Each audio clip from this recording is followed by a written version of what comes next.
어머, 동서. 어쩐 일이야? 동서가 연락도 없이 우리 집까지 다 찾아오고. 형님, 오랜만이에요. 잘 지내셨어요? 그러게, 정말 오랜만이네. 서방님 돌아가시고 2년 만인가? 그동안 내 연락에 별 소식도 안 전하더니 왜 이렇게 연락도 없이 불쑥 찾아온 거야? 아유, 형님도 참, 가족끼리 찾아오는데 이유가 뭐가 있어요. 그냥 오랜만에 형님 뵙고 싶어서 찾아온 거죠. 형님은 오랜만에 본 저희가 반갑지도 않으세요? 다른 식구도 없으신 분이 외로움도 모르시나? 여기 동욱이도 같이 왔잖아요. 형님이 저희 동욱이 얼마나 예뻐하셨는지 기억 안 나세요? 그래, 동욱이도 오랜만이구나. 동욱아, 뭐하니? 얼른 큰어머니에게 인사드리지 않고. 그, 큰엄마, 안녕히 계셨어요? 아이, 참. 근데 형님, 저희 언제까지 여기 세워두실 거예요? 그러지 말고 안에 들어가서 얘기 좀 하세요. 동우가 뭐하니? 얼른 들어가서 큰어머니께 큰절 올리지 않고. 큰엄마가 동욱이 너를 얼마나 예뻐하셨다고.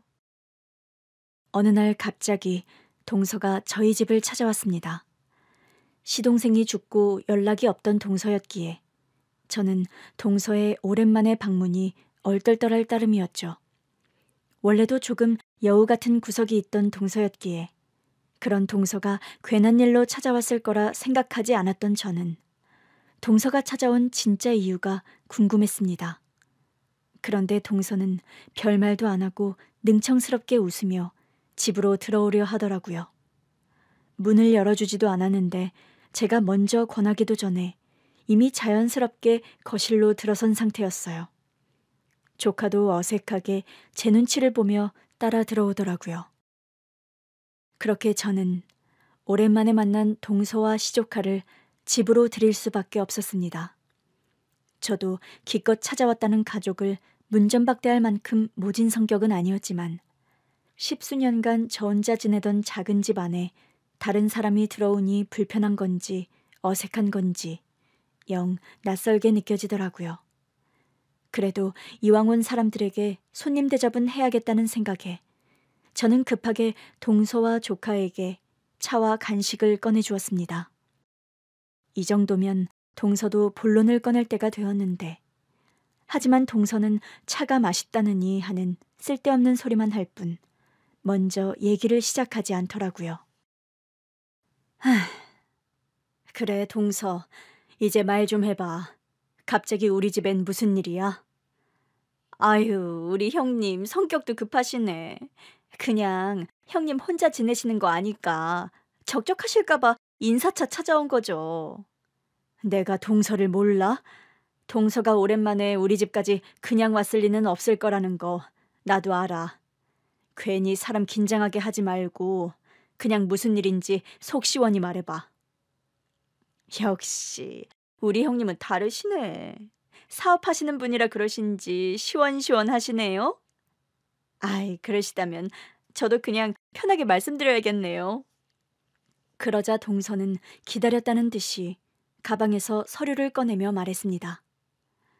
형님, 사실 제가 형님한테 할 중요한 이야기가 있어서 왔어요. 형님도 이제 연세가 있으시잖아요. 곧 60 되시면 어떻게 되실지 모르고.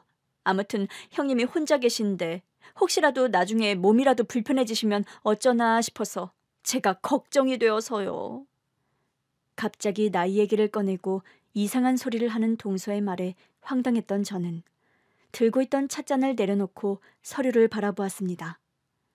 그제서야 동서가 꺼낸 서류 맨 위의 글씨가 눈에 들어오더라고요. 동서가 제 앞에 꺼낸 것은 다름 아닌 재산증여 계약서였습니다. 이게 뭐야? 증여 계약서라니? 동서, 지금 뭐 하는 거야? 우선 제 얘기부터 들어보세요. 이건 형님 재산을 저희 동욱이 앞으로 증여하겠다는 공증 서류예요. 그러니까 내가 왜 동욱이한테 재산을 증여해야 하냐는 거야. 동서 지금 나랑 뭐 하자는 거야? 아니, 어차피 형님은 자식도 없으시고 앞으로도 그러실 것 아니에요. 저나 형님이나 남편 먼저 보내고 비슷한 사정이고 그러다 보니까 제가 혼자 계신 형님 걱정이 많이 들더라고요. 그래서 나는 자식이 없으니까 내 재산을 조카한테 증여하라고? 솔직히 말씀드릴게요. 사실 형님이 돌아가시면 이 재산이 다 어떻게 될지 모르잖아요? 그런데 우리 동욱이가 형님을 친엄마처럼 따르고 있잖아요? 형님도 저희 동욱이 많이 예뻐하셨고요. 그래, 내가 동서 아들을 많이 예뻐했지. 우리 철민이가 사라지고 동욱이가 자꾸 내 아들을 떠올리게 했으니까. 근데 그렇다고 해서 내가 내 아들을 두고 동서 아들한테 내 재산을 물려줘야 해? 세상에 그런 말이 어딨어, 동서. 동서의 말대로 제가 조카를 예뻐했던 건 사실이었습니다.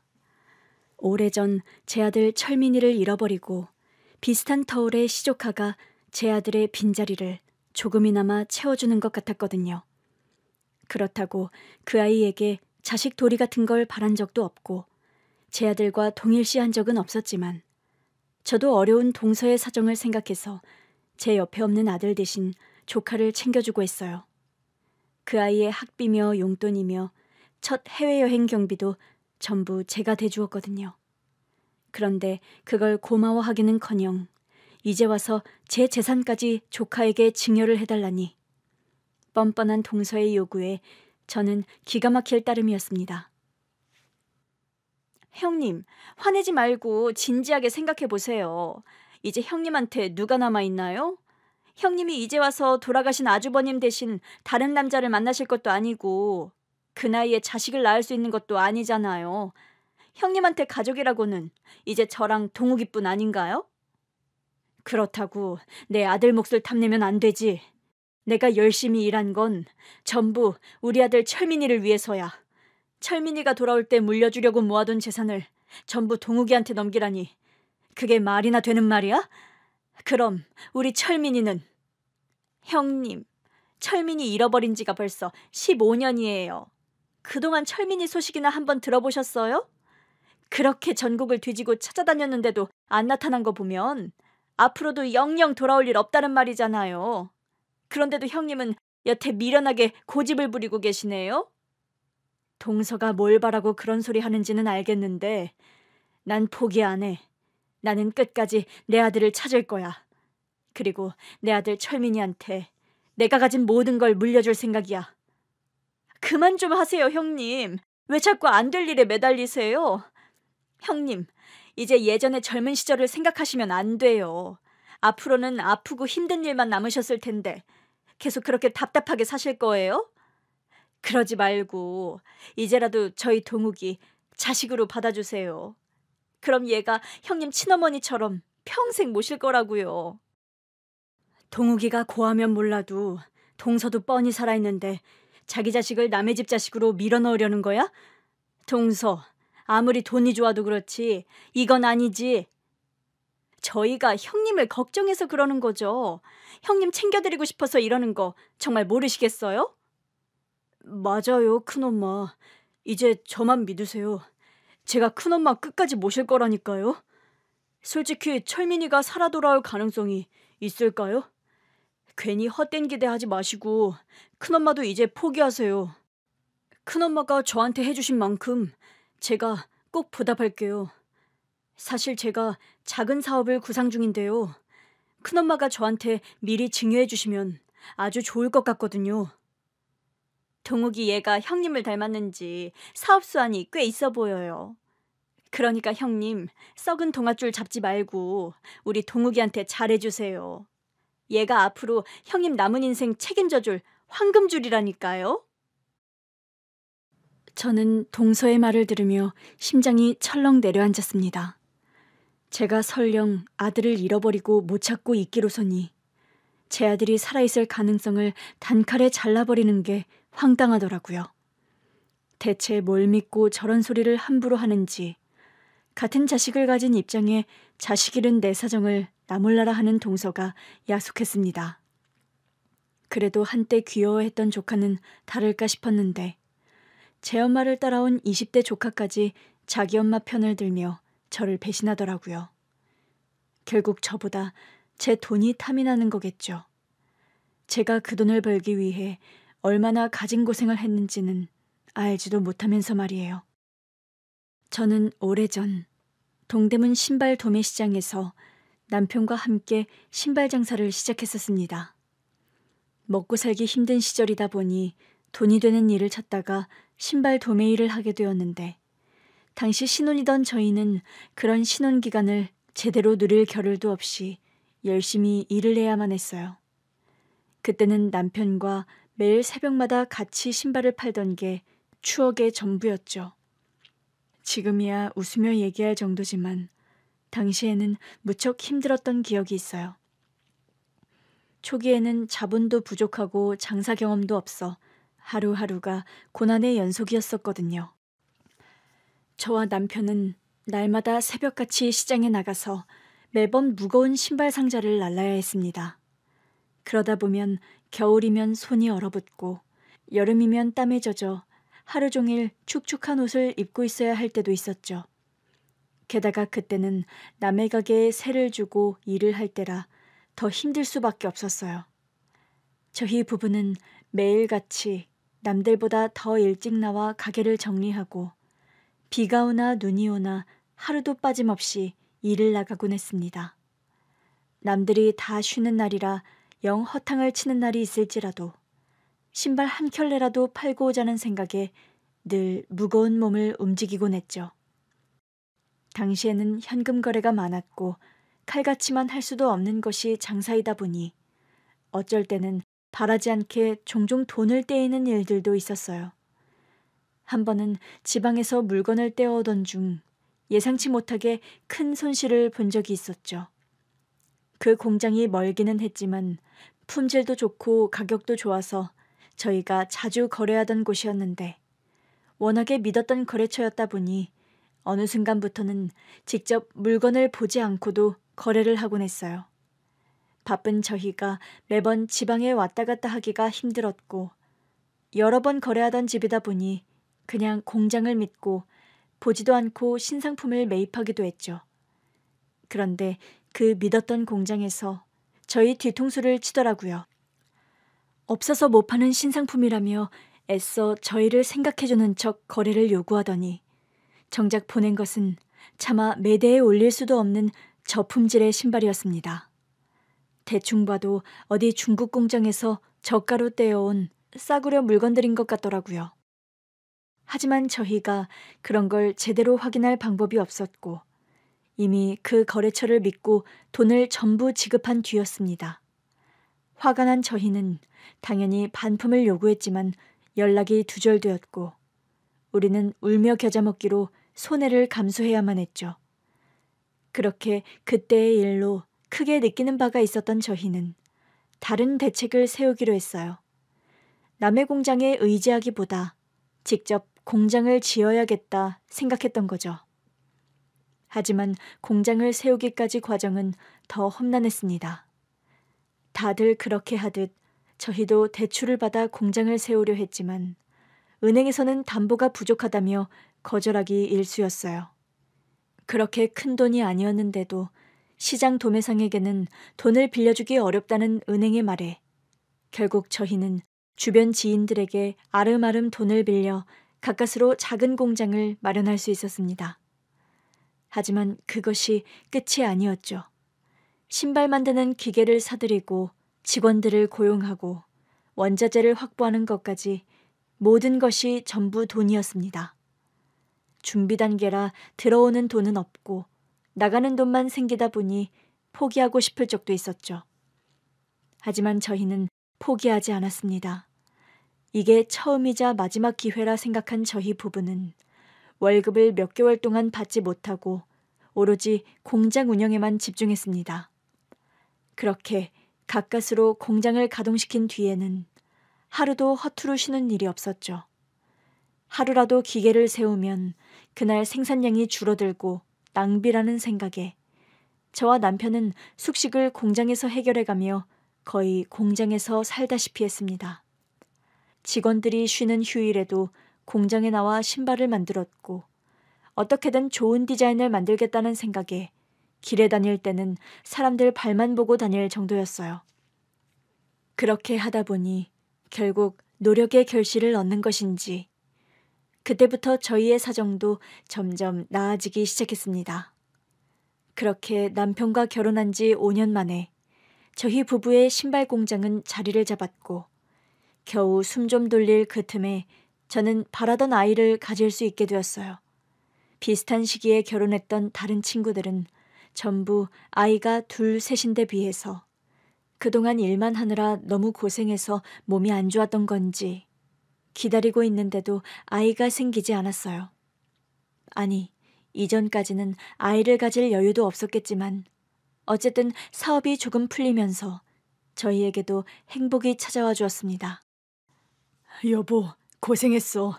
당신 그동안 아이 갖고 싶다고 줄곧 말했었잖아. 길 가다가 어린애들만 보면 그렇게 눈을 떼지 못하더니 이제 소원 풀겠네. 뭐 소원은 나만 풀겠어. 당신도 나한테 미안해서 말을 못했던 거지. 누구보다 아이 바라고 있었잖아. 안 그래? 어떻게 알았어? 그래, 나도 아이 소식이 기다려지기는 했지. 근데 나까지 그런 말 꺼내면 당신이 속상해할까 봐 말 못한 거야. 그럴 줄 알았어. 어머님이 가끔씩 아이 소식 기다리실 적에도 나서서 나무라더니 당신은 내 생각하느라 그랬구나. 심지어 서방님이 먼저 아이 소식 가져왔을 때는 당신 말없이 술만 마셨잖아. 그런 것까지 다 알고 있었단 말이야? 역시 당신은 못 속이겠다.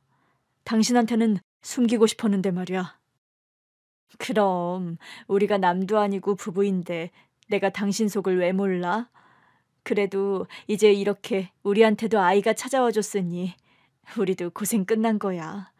당신이나 나나 그동안 먹고 살겠다고 아등바등 살았지만 앞으로 공장도 이대로 잘 굴러만 가지고 아이도 건강히 태어나주면 더 이상 걱정할 게 뭐가 있겠어. 우리도 이제는 남들처럼 웃으면서 살 날만 온 거야. 그치? 그래, 정말로 그렇게 됐으면 좋겠다. 나는 사업이 더 잘 되어서 태어날 우리 아들한테 부족한 것 없이 해주고 싶어. 그럼 꼭 그럴 수 있을 거야. 남편이 제 앞에서 아이 얘기를 꺼낸 적은 없었지만 그 사람이 누구보다 자식 소식을 기다려왔다는 건 저도 잘 알고 있었습니다. 남편은 장남이었기에 그 부담감도 남달랐을 테고 거기다 저보다 나중에 결혼한 동서가 저보다 먼저 아이를 가져버려서 은근히 시어머니의 눈치도 보였었거든요. 말은 안 해도 남편이나 저도 알게 모르게 마음고생이 많았었어요. 그런데도 남편은 제가 스트레스를 받을까 싶었던지 그동안 한 번도 임신에 대해 깊게 얘기한 적이 없었고 늘 괜찮다 말했었는데 정작 임신 소식을 듣고는 눈물을 흘릴 정도로 좋아하더라고요. 워낙 책임감이 강하고 좋은 사람이었으니 아이가 생기고 감회도 남달랐을 겁니다. 그리고 그런 남편은 아이와 저를 위해 더 열심히 살겠다고 다짐해 주었죠. 저나 남편이나 어릴 적 가난한 집안 형편 때문에 고생을 많이 했던 터라 우리의 자식에게는 저희보다 더 나은 삶을 누리게 해주고 싶은 욕심이 있었거든요. 그래서 남편은 자식에게 유산을 물려주겠다는 열망으로 더 열심히 일을 했습니다. 그러기 위해서는 성공해야 했고 무엇보다 품질이 최우선이라 생각했던 저희들은 품질 관리에 특히 신경을 쓰고 정성 들여 신발을 만들었습니다. 그렇게 피땀 흘려 만든 신발이 잘 팔리면 좋았겠지만 아쉽게도 시장의 흐름은 저희가 쉽게 예측할 수 있는 일이 아니었습니다. 예전에는 질만 좋으면 어떻게든 팔리는 게 신발이었는데 언젠가부터 세상이 바뀌고 트렌드가 급변하면서 신발 시장 사정도 많이 달라지게 되었어요. 한때 잘 나가던 디자인이 하루아침에 팔리지 않게 되기도 했고 몇천 켤레나 제작한 신발이 예상과 다르게 인기가 없어 창고에 쌓이며 결국 헐값에 넘길 수밖에 없었던 적도 있었죠. 열심히만 하면 되는 줄 알았던 저희가 그때 느꼈던 좌절감은 이루 말할 수 없었어요. 하지만 저희는 아들을 생각하며 포기하지 않고 더 꿋꿋이 버텼습니다. 디자인이 품질만큼이나 중요하다는 것을 알게 된 저희는 서둘러 다음 유행을 연구하고 시장 조사를 철저히 하며 다시 일어설 수 있었습니다. 다행히 사업 수완이 좋았던 저희는 해외에까지 거래처를 트게 되며 점점 더 많은 수익을 낼 수 있었죠. 하지만 저희는 여전히 긴장의 끈을 놓을 수 없었습니다. 언제 다시 어려워질지 모르는 불안감에 항상 새로운 상품을 연구하고 남편은 늘 한순간이라도 방심하면 무너진다며 스스로를 다그치며 살았어요.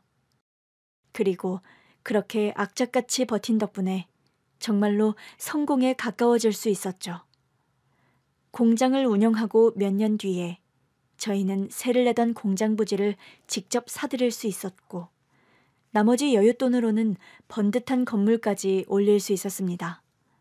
하지만 여전히 부족한 점이 많았고 가져본 적이 없어서 불안했던 저희 부부는 성공을 위해 잠도 줄이며 일에 매달렸어요. 늦은 밤까지 매장을 정리하고 나면 녹초가 된 채로 집에 돌아갔고 다음 날이면 다시 반복되는 일상이었습니다. 그리고 그런 바쁜 나날 속에서 가장 큰 희생을 치른 것은 바로 가족이었죠.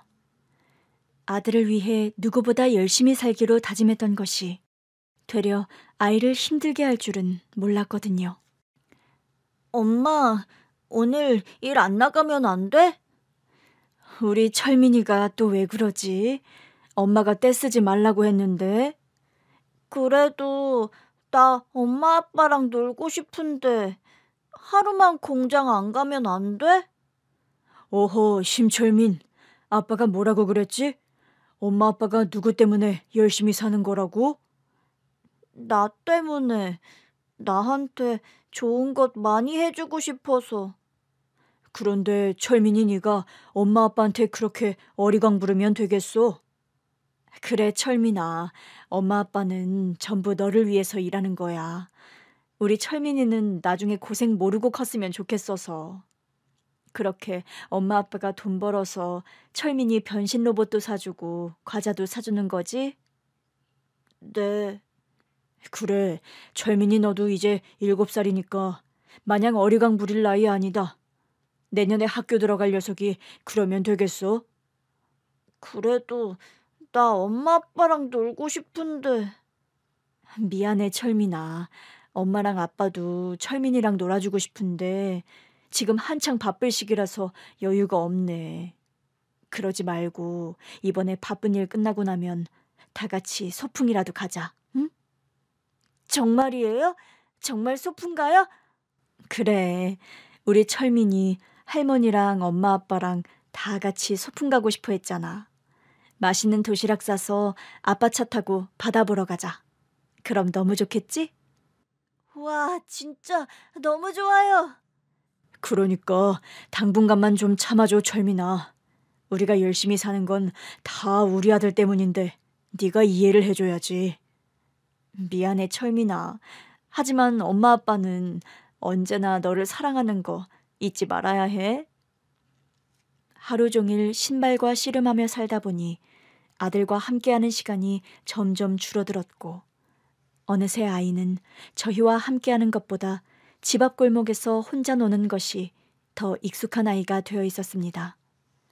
늘 바쁜 엄마 아빠의 등만 바라보는 아이를 보며 미안하기도 하고 죄스러운 마음도 들었습니다. 하지만 그때는 바보같이 돈을 많이 버는 것이 아이를 위한 것이라고 생각했어요. 그래도 당시에 시어머니를 모시고 살면서 어머님이 아이를 봐주신 덕분에 죄책감을 덜어내고 있었는데 그게 결국 평생 제 발목을 잡게 될 줄은 정말 몰랐습니다. 혜미야, 어떻게 하면 좋니? 아이고, 이 일을 어쩌면 좋아. 왜 그러세요, 어머니? 무슨 일이라도 있어요? 철민이가 없어졌다. 철민이가 사라졌어. 예? 그게 무슨 말씀이세요? 철민이가 사라지다뇨. 애가 갑자기 어디로 사라져요? 아니, 분명히 애가 집 앞에서 잘 놀고 있었거든?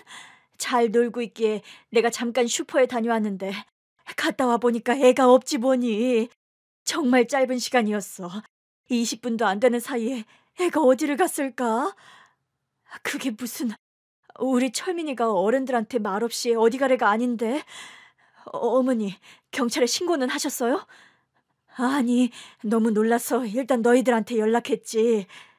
알았어요. 신고는 제가 할 테니까 어머니는 일단 집에 계세요. 설마 어디 멀리 갔을 것 같지는 않고 시장에 갔거나 근처 어디에 갔겠죠. 저희도 지금 바로 갈게요. 갑자기 아이가 사라졌다는 시어머니의 전화에 저는 갑자기 심장이 내려앉는 기분이었습니다. 그날도 새벽같이 나가려던 제게 어리광을 부리며 붙잡는 아들을 보고 그날만은 빨리 들어가겠다고 말을 했었는데 퇴근 시간을 얼마 남겨놓지 않고 들려온 소식에 저는 앞이 캄캄해지고 정신이 아찔해졌습니다. 집 근처는 늘 안전했고 평소에는 집 앞에서 혼자 잘 놀던 아들이다 보니 시어머니도 별 생각 없이 자리를 비우셨나 봐요. 하지만 그 잠깐 사이에 아들이 온데간데 없어진 겁니다. 저와 남편은 잃어버린 아들 소식에 불이 나게 집으로 달려갔죠. 갔더니 이미 저의 신고를 받고 경찰들이 먼저 와 있더라고요.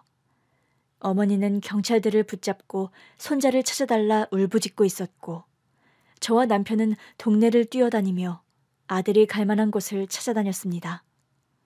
7살 난 아들이 갈 만한 곳이라고 해봐야 동네 놀이터나 집 근처 공원, 슈퍼 정도가 전부일 텐데 그 어느 곳을 뒤져도 아들의 모습은 보이지 않더라고요.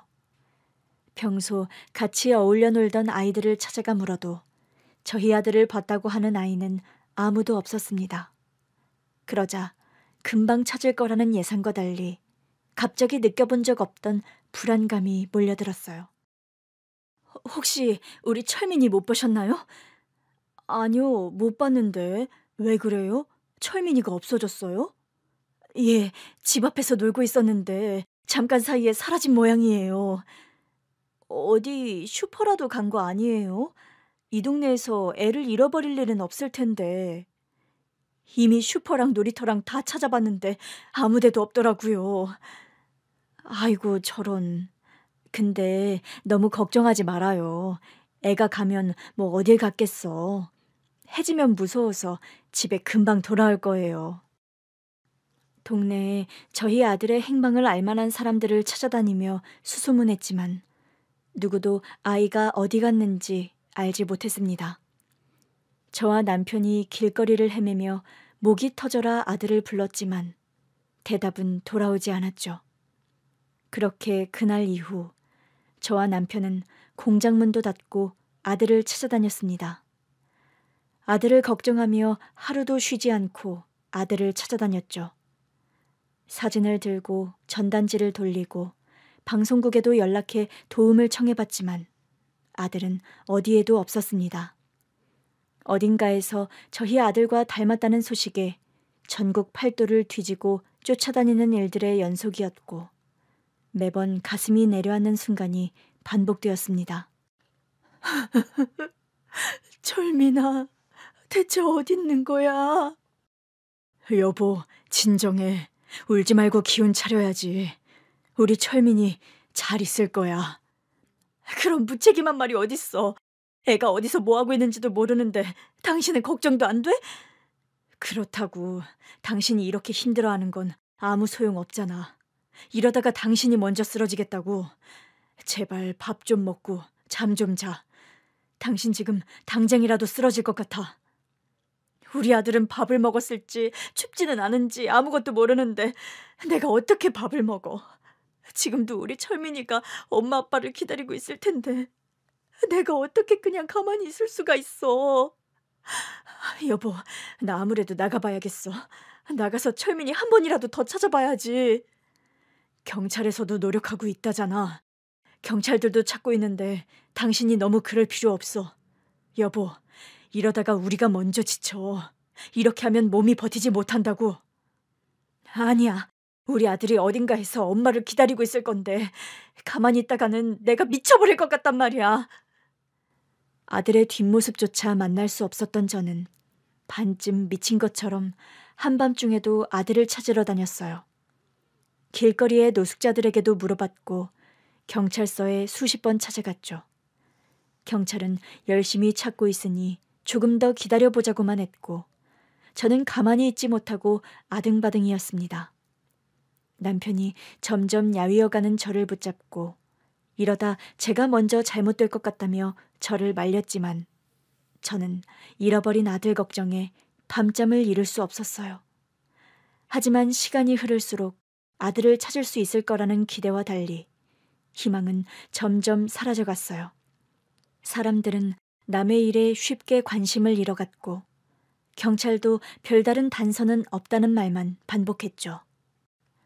다들 너무 오래됐다며 아마도 아이가 죽었을 거라는 가정까지 하는 등 다들 제게 포기를 바랐습니다. 하지만 세상에 어떤 엄마가 자기 자식을 포기할 수 있을까요? 저는 분명 제 아들이 살아있을 거라 믿었어요. 그러는 사이 어느새 1년, 2년, 시간만 지나고 있었고 저도 남편도 너무나 지친 상황이었습니다. 생업을 뒤로 한 채 아들을 찾다 보니 저희의 일생은 무너진 지 오래였습니다. 언제 제대로 밥을 먹었는지, 푹 잠을 잤는지 기억나지 않더라고요. 솔직히 말해 저도 남편도 더는 버티지 못할 것 같았어요. 그러자 남편이 이제 그만하자며 저를 말리더라고요. 여보, 이 정도면 우리도 할 만큼 했어. 벌써 3년이야. 공장 문까지 닫고 철민이만 찾아다닌 게 3년이라고. 이 정도면 우리도 충분히 한 거야. 그게 무슨 소리야. 우리가 뭘 충분히 해. 충분히 했으면 아들을 찾았어야지. 철민이가 지금 우리 옆에 있어야지. 설마 당신도 우리 철민이가 죽었다고 생각하는 거야? 그런 게 아니라 이제 당신도 나도 너무 힘들어졌다는 거야. 언제까지 철민이만 생각하고 살 수는 없잖아. 그렇다고 부모가 어떻게 자식을 잊어? 당신은 정말 그럴 수 있어? 우리 애가 집을 못 찾고 엄한 데서 헤매고 있는 거면 어떡해. 우리 철민이 우리가 포기하면 안 되는 거잖아. 하지만 이러다가 당신까지 어떻게 될까 봐 나는 그게 제일 무서워. 우리가 버티고 있어야 언제든 다시 만날 기회라도 생기는 거 아니야? 그러니까 그 전에 우리가 철민이를 찾으면 되는 거잖아. 여보, 그만해. 사실 나 암이래. 뭐? 그게 무슨 말이야? 암이라니? 그렇게 됐어. 당신한테는 정말 미안해. 당신이 철민이 때문에 힘든데 괜히 나까지 힘들게 만들고 싶지 않았는데 말이야. 이제 당신 혼자 남으면 어떻게 하지? 나 그동안 당신 고생만 시켰는데 이렇게 당신이랑 철민이만 두고 가게 되면 어쩌지? 그런 소리 하지 마. 내가 당신 없이 어떻게 살아. 철민 아빠, 미안해. 내가 잘못했어. 그래, 당신 말 들을게. 그러니까 그런 무책임한 말은 하지 마. 철민이도 없는데 당신까지 없으면 나더러 어쩌라고. 미안해 여보.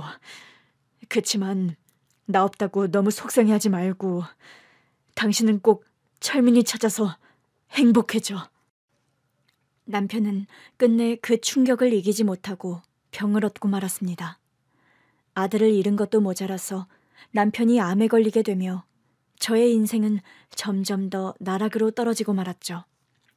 남편은 아픈 자신의 처지보다 혼자 남겨질 저를 걱정하며 끝까지 저와 아들 생각뿐이었습니다.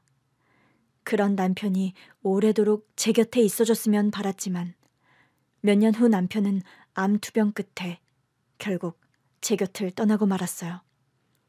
그리고 저는 그렇게 아들도 찾지 못하고 남편까지 잃은 과부가 되어 혼자 남겨졌습니다. 하지만 여전히 아들을 찾겠다는 마음만큼은 사라지지 않았죠. 그렇게 저는 여전히 전국을 돌아다니며 아들을 찾았고 그러는 사이 세월은 쏜살같이 지나 15년이라는 세월이 흘렀어요. 그때까지도 저는 여전히 혼자였죠.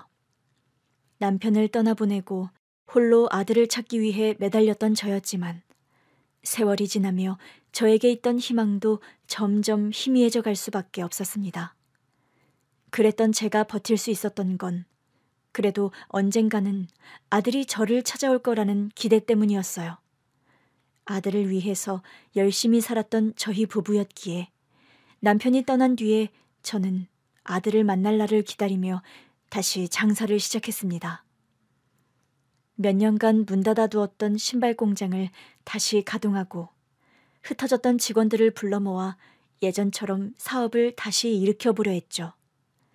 멈춰있던 시간이 길었던 만큼 다시 사업을 꾸리는 게 이전처럼 쉽지는 않았지만 저는 장사를 하며 하루하루를 버텨냈습니다. 이제 제가 매달릴 것은 일밖에 없었거든요. 그렇지만 저는 버는 돈은 족족 모아두기만 할 뿐 저를 위해 쓰는 것은 아무것도 없었어요. 사장님, 옷에 구멍 난 거 알고 계셨어요?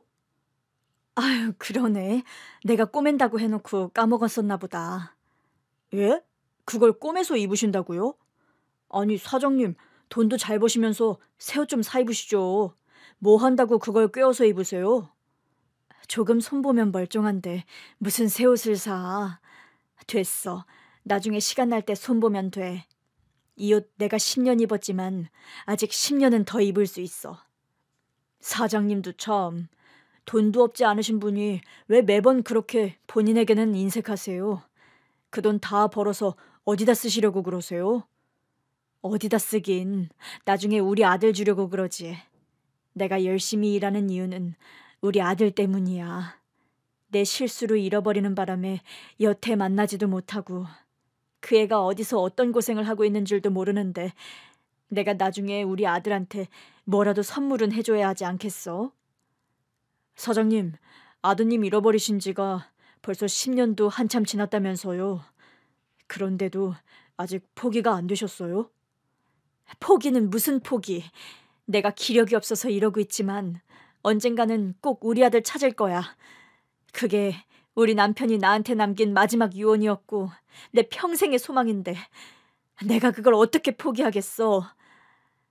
그래도 사장님이 너무 힘들어 보이세요. 그러다 결국 못 찾으시면 어쩌시려고. 아니야. 나는 알아. 우리 철민이 어딘가에서 잘 지내고 있을 거야. 어떤 사정으로 우리가 못 만나고 있는지는 모르지만 분명 다시 만날 수 있을 거라고. 저는 10수년째 제 옷 한 번 사입지 않고 먹을 것 먹지 않으며 악착같이 돈만 모으고 있었습니다. 남편까지 떠나보낸 뒤로 마음 붙일 곳이 필요해서 매달렸던 사업이기도 했지만 저는 제가 사업을 잘 유지해서 우리 아들에게 물려줘야 한다고 생각했거든요. 아들이 있을 적에도 일밖에 몰랐던 제가 아들에게 소홀히 했던 것이 너무나 큰 후회로 남았었거든요. 저의 부주의로 아들을 잃어버린 실수를 만회할 길은 저와 남편의 원래 바람대로 아들에게 많은 것을 물려주는 것밖에 없다 생각했죠. 그렇게 아들이 나타나기만을 기다리며 지내던 어느 날, 동서가 갑자기 저를 찾아왔던 겁니다. 오랜만에 만난 동서는 한껏 꾸민 차림으로 저를 보고 웃으며 능청스러운 표정을 짓고 있었고 조카는 어딘가 어색한 미소를 띠고 있었죠. 그 어색한 모습에 저는 반가움보다 불길한 예감이 먼저 들 수밖에 없었습니다. 그리고 아니나 다를까 제 집에 막무가내로 들어온 동서는 반가운 인사보다 계약서를 먼저 들이밀며 저를 당황스럽게 했습니다. 형님, 고집 부리지 마시고 얼른 도장 찍어주세요. 어차피 형님 돌아가시면 법적으로도 저희 아들이 상속자예요. 어차피 줄 거 좀 미리 주시면 안 되나요? 애들 앞길이 창창한데 나이 들어서 돈 생겨봐야 뭐 하겠어요. 미리 상속받아서 뭐라도 할 수 있게 하는 게 맞는 거죠. 젊은 아이들 위해서 어른들이 양보해야 하는 거 아니겠어요? 그래요, 큰엄마. 저 정말 잘할 자신 있어요. 꼭 사업 성공시켜서 보답할 테니까 도와주세요. 에? 지금 다들 내 아들이 죽었을 거라 확신하고 하는 소리 같은데 내 아들이 죽었다는 걸 어떻게 그렇게 확신하는 거지? 어디서 뭐라도 들은 건가? 형님, 저도 너무 마음 아프지만 이제 받아들이셔야 해요. 철민이가 돌아올 일은 절대 없어요. 그래요, 큰엄마. 이제는 철민이 잊으시고 저를 아들로 생각하세요. 제가 그렇게 말하자 동서와 조카는 허를 찔렀는지 잠시 당황한 기색이었지만 이내 억지 웃음을 지으며 말했습니다. 끝까지 뻔뻔한 두 사람의 얘기에 저는 한참 동안 아무 말도 하지 않았죠.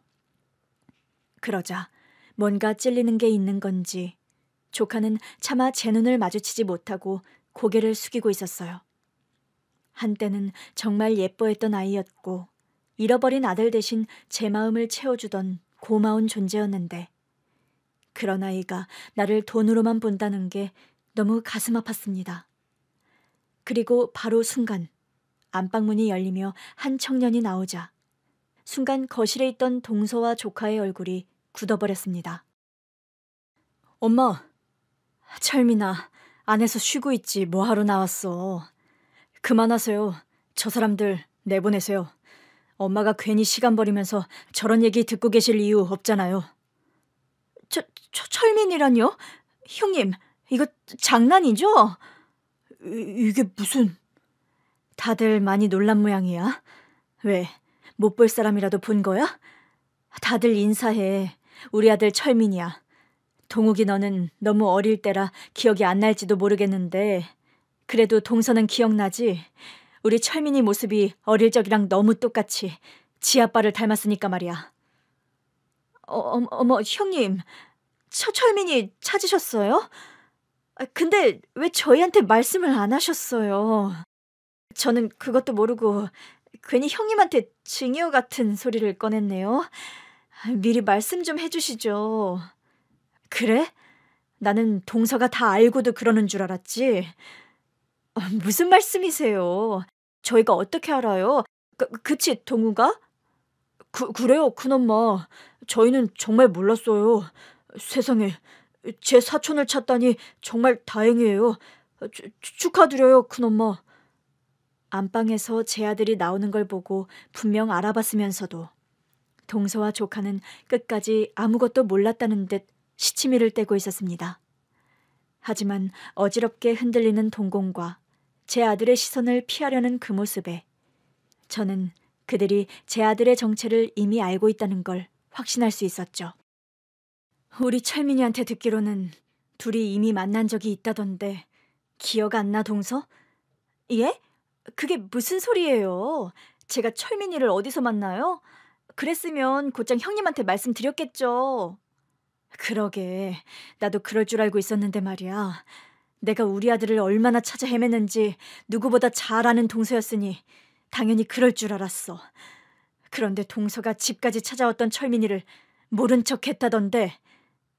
지금 무슨 소리예요? 저는 쟤를 본 적도 없다니까요. 하지만 저는 이미 모든 것을 알고 있었습니다. 동서 때문에 제가 15년 만에 만난 아들과 또다시 허무하게 생리별할 뻔했던 일을 말이죠. 제가 아들을 찾기 위해 노력했던 것처럼 철민이 역시 집으로 돌아오기 위해 안간힘을 쓰고 있었답니다. 하지만 어릴 적 부모를 잃은 충격 때문인지 철민이는 10여 년간 옛 기억을 떠올리지 못했다고 했어요. 웬 어른의 손에 이끌려 어느 날인가부터 보육원에서 자란 기억뿐이라더군요.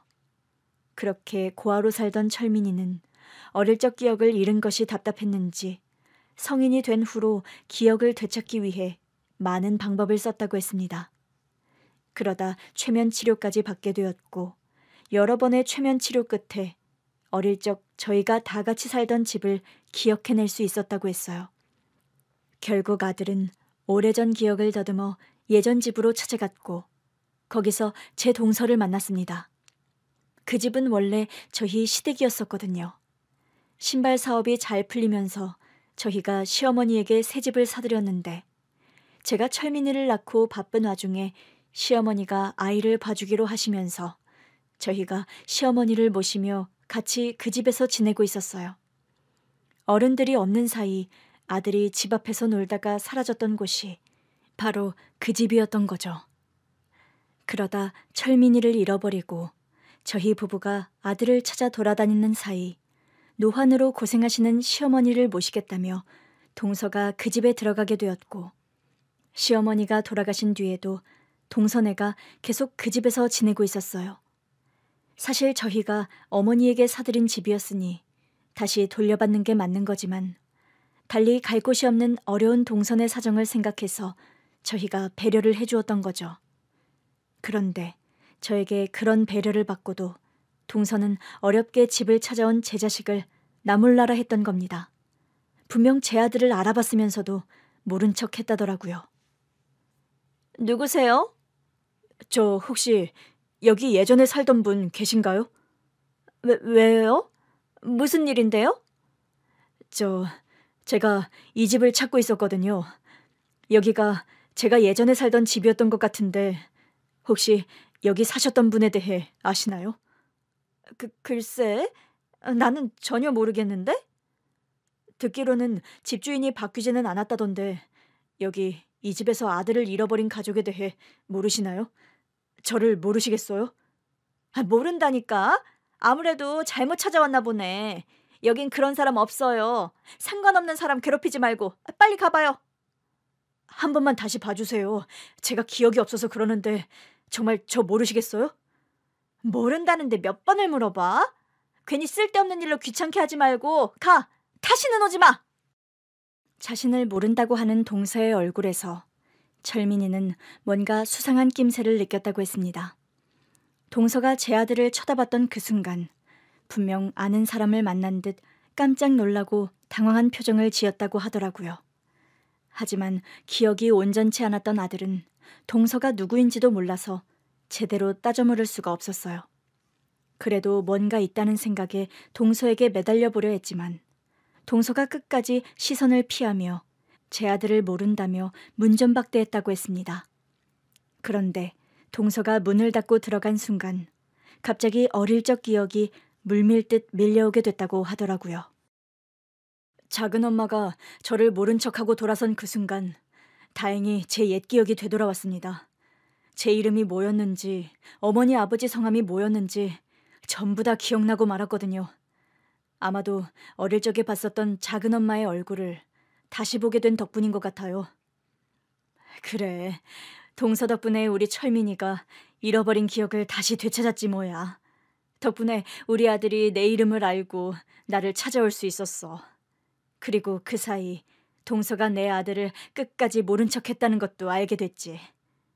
나는 동서가 대체 왜 그랬을까 싶었어.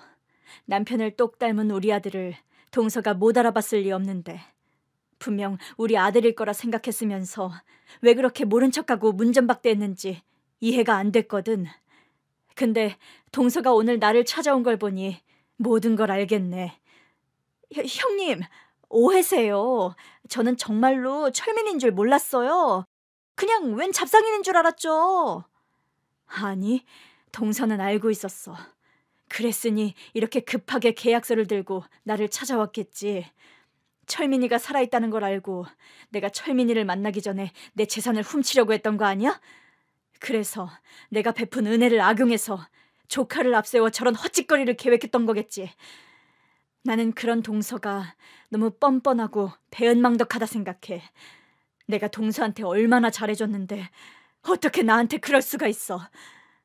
아니요, 형님. 정말 오해시라니까요. 진짜 저는 아무것도 몰랐어요. 그러지 말고 제발 저희 말 좀 들어주세요. 네? 됐어. 이제 다 끝났어.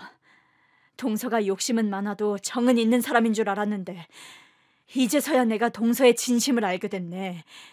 가족이라 생각했던 사람들한테 배신을 당하니 더 충격이 커. 그래서 나도 이제 더는 두 사람을 내 가족이라 생각하지 못할 것 같아. 이제 남으로 살자. 그게 무슨 말씀이세요, 형님? 지금 우리랑 연이라도 끊으시려고요? 그래. 그러니까 이제 제대로 계산해야겠네. 그동안 내가 동서 형편 생각해서 도와줬던 것들도 다 돌려주고 동서 장사하는 그 상가 일주일 내로 비우고 지금 살고 있는 내 집에서 나가. 저는 우리 모자 사이를 생리별시키려 했던 동서를 도저히 용서할 수 없었습니다. 동서가 먼저 나를 배신했으니 저도 더 이상 동서를 식구라고 생각할 수 없었고, 그래서 그동안 가족으로서 베풀었던 것들을 전부 돌려받기로 했죠. 무슨 말씀이세요? 갑자기 그러시면 저희는 어떻게 하라고요? 제가 당장 갈 곳이 어디 있어요, 형님? 그러게, 사람이 은혜를 베풀었으면 고마운 줄 알았어야지.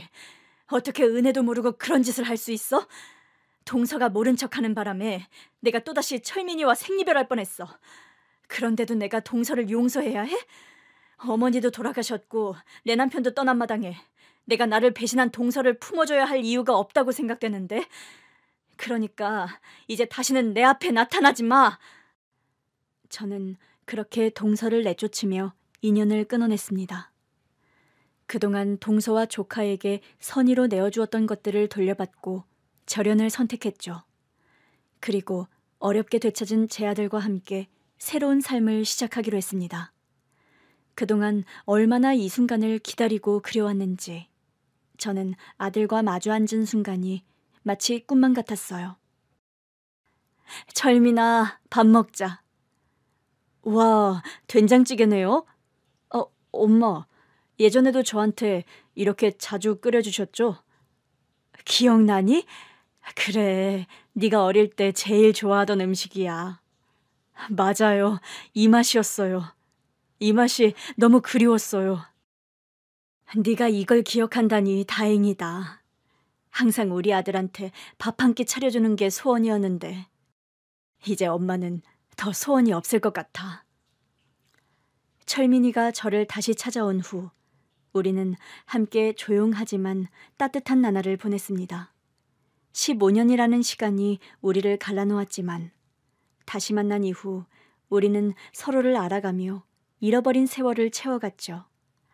저는 아들이 좋아하던 음식들을 차려주고 아들은 그 맛을 기억하며 예전의 추억을 공유했습니다. 오랜만에 다시 가족이 함께 밥을 먹는다는 사실이 믿기지 않았던 저는 몰래 눈물을 훔쳐야만 했죠. 이런 행복을 남편도 누렸더라면 참 좋았으련만 먼저 떠난 남편에게 미안해지더라고요. 그렇게 저희는 잃어버린 시간을 하나씩 되찾아갔습니다. 와, 이거 제 생일 때 받은 로봇이잖아요. 이걸 여태 가지고 계셨어요? 그럼 네 물건이라면 전부 보관하고 있었지. 네가 없는 동안 네 물건을 만지면서 옛날 추억을 떠올리곤 했었단다. 엄마는 언젠가 네가 돌아올 거라는 걸 믿고 있었거든. 감사해요, 엄마. 포기하지 않고 저를 찾아주셔서요. 그동안 저 때문에 얼마나 힘드셨어요, 엄마. 아니야, 엄마가 미안하지. 그래도 이제 다 괜찮다. 네가 돌아왔잖아. 그러니 힘들었던 날들은 이제 다 잊어버리고 앞으로 행복해지자꾸나. 네, 엄마. 엄마, 이제 제가 곁에 있을게요. 다시는 엄마 혼자 두지 않을 거예요. 저는 아들의 말에 그저 미소를 지으며 고개를 끄덕였습니다. 그렇게 잃어버린 시간이 무색할 정도로 저희는 금세 다시 가족이 되었습니다. 안타깝게도 잃어버린 세월이 있었지만 이제 더 이상 후회는 없었어요. 앞으로 남은 시간 동안 함께하며 서로의 상처를 보듬고 사랑을 채워갈 자신이 있었으니까요. 그렇게 바라던 대로 아들과 함께이기에 이제 저는 더 바랄 것이 없을 것 같습니다. 감사합니다.